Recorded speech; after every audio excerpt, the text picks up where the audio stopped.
Hello and welcome back to our channel. Now if you're coming to Qatar to experience the 2022 FIFA World Cup and you're looking for some factual first-hand information from a local, then you definitely came to the right place. So in this series of around 10 videos, we're going to show you everything you need to know about this fantastic country. Stadium guides, how to get here, how to get around once you get here, what other things there are to do apart from the football. With that in mind, let's get straight into the video.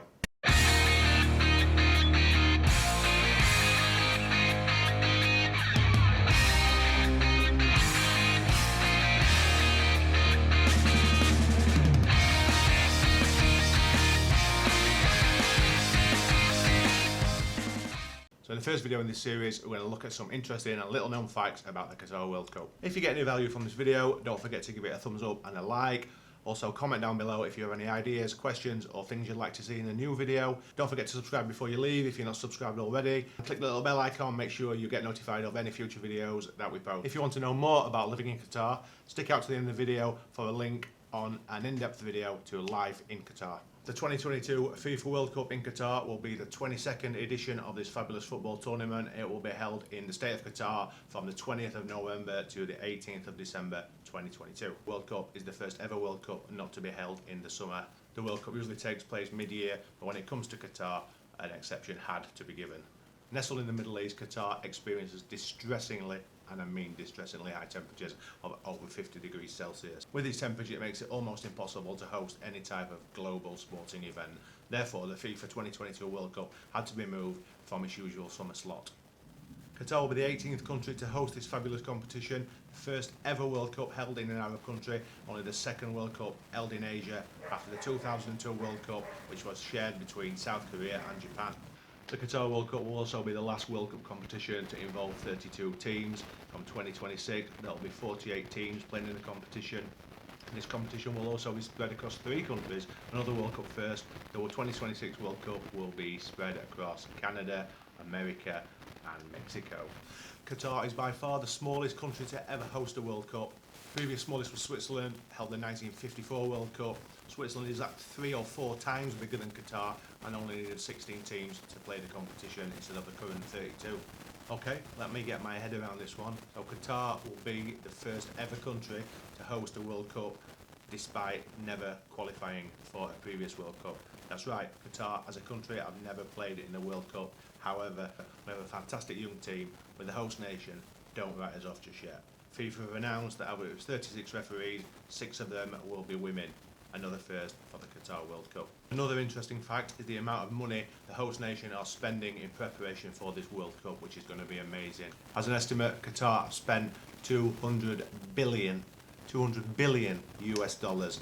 That involves the construction of stadiums, brand new stadiums, highways, hotels, infrastructure, etc., making this the most expensive World Cup in history.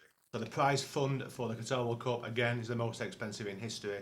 Teams who get knocked out in the group stages will take home 10 million. If you make it to the final 16, you're going to take home 12 million per team. Losing quarter-finalists are going to take home 16 million. The 4th place team will get 22 million. The runners-up will get 26 million, and the eventual winners of the Qatar World Cup, 50 million US dollars, making it the biggest prize fund in football history. So the prizes from the previous World Cup in 2018 in Russia are almost doubled for the Qatar 22 World Cup. The number of venues in the Qatar 2022 World Cup may raise some eyebrows. Only 8 stadiums will host every match, including the final. 7 brand new stadiums, which is amazing. It's the lowest number of stadiums for any World Cup ever. Don't forget to check out our Qatar 2022 Stadium Guide. We'll leave you a link in the description box below.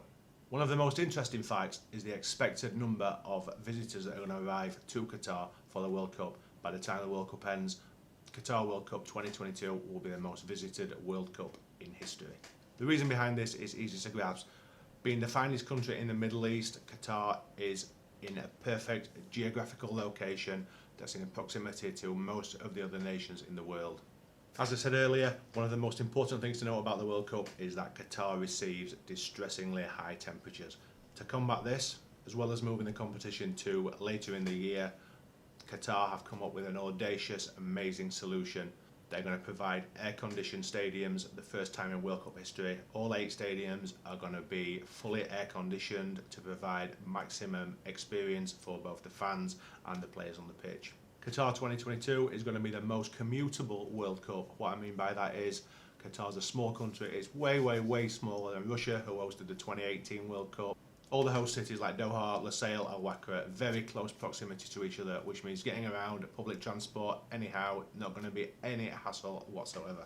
Another interesting fact is that the two furthest apart stadiums, Al Wakra and Al Khor, are only 90 miles apart. If you're interested in how to get around Qatar for the World Cup, or any other time for that matter, please check out the link in the description box below for our How to Get Around in Qatar video.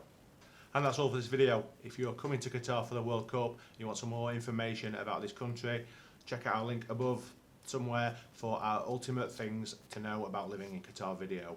Also, don't forget to subscribe for more important, valuable information for the World Cup. Thank you for watching, I really appreciate your time, and we'll see you in the next one.